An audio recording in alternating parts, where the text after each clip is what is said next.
Wow. So another house I got to look at today. Today's Wednesday. I got to look at another house, which was crazy. And went in the morning. Nice area. Was priced a little high. At least I felt it was before I saw it. I mean, I saw pictures, but I felt it was a little high. But I figured, hey, you know what? You gotta go check on houses. That's part of the house buying experience, right? You gotta look. You gotta look. You gotta keep looking. Hopefully, you find something soon. Because when you're living out of a bag or suitcase or a couple suitcases, whew, man, it's long, right? But anyways, point being, looked at our house today. It was a little over what I wanted to pay, and of course, again, there's some features that are just not fully ready to pull the trigger on, right? Some features of the house that I didn't like, and I just wasn't ready to pull the trigger on anything. But on the selling side of what's going on in my house. So excited. We're almost to closing. We're almost to closing. So we did have a little snag for a little bit there when the inspectors came out to look at the house from the buyer side of the house, buyer side of the whole sale. Obviously, they inspected the house, everything for the most part pretty good, nothing major. But when they went and looked at the roof, which is very unusual, typically house inspectors won't actually check the roof, but they did in this case. And there was some damage to the roof, and the buyers wanted me to fix that, right? So if you've ever been in the whole process of selling or buying a home, there's things you can do as a buyer, right? You can make some things after the inspection and whatnot.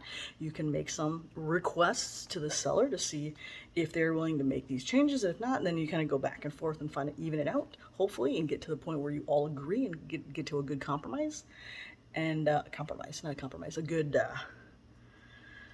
not compromise, a good medium ground, right? And agree on things and get the sale. So anyways, I was like, oh yeah, that's fully understandable. So the good news is I was able to file a claim. So now we're just waiting on my insurance to hopefully let me know if everything's good to go. And because it'd be great, because if it's covered, because obviously we need to make sure that there was like a hailstorm within like the last year, and then the hail had to be within a mile of my home. And so as long as I meet those criteria, then my insurance is going to cover it. If not, then it's out of my pocket. And if you've ever replaced a roof, that can cost you anywhere from ten to up to $20,000, depending on the size and how much and all that kind of stuff. And right now, with the way materials are, it's probably a little bit more pricier. So, but of course, if you do, in the sale of home, that cost, even though it's coming from me, it basically is going to come out of the sale of the home, and that money will be set aside in escrow to pay for that. So we're just waiting on that to get wrapped up, and hopefully, good news is that my insurance will be able to cover that.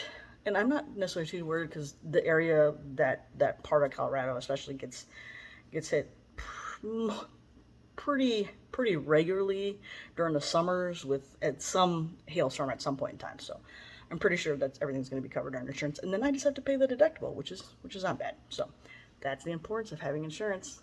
Make sure you have insurance. All right, and that's my Wednesday. That's my Wednesday, really. Sitting at the coffee shop, checking out a house, dealing with the insurance, being an adult, but also enjoying retired life. I'm loving it.